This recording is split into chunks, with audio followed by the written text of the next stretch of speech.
Owesifazane ushayelwe ihlombe ngokusiza owayeyisoka lakhe elaselilala emgaqweni.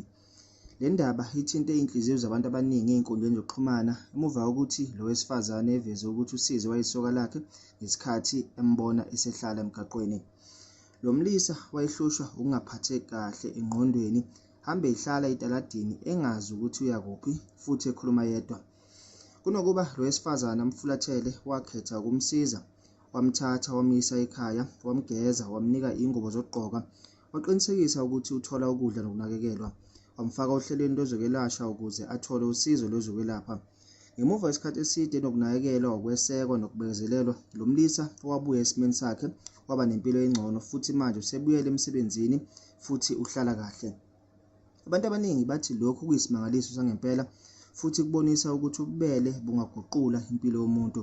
Lo wesifazane uthi yize ubudlelwano babo bothando baphela, kodwa akazange ayeke kumfunela inhlalakahle ngoba into eyayibalulekile kuyena kwakukumsiza umuntu owayexakekile.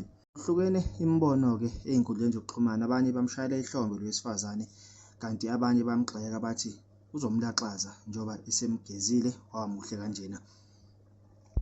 Siyabuza-ke la ukuthi wena ubungayisiza yini i-ex yakho uma uyithola isesimeni esinjengalesi, iphelelwe amandla, ingesenalo ikhaya futhi idinga usizo, noma ubungayifulathela asizwe kuwena ukuthi kuthini kwakho ukuphawula. Izindaba zesambane sibuya nazo ishisa isambane.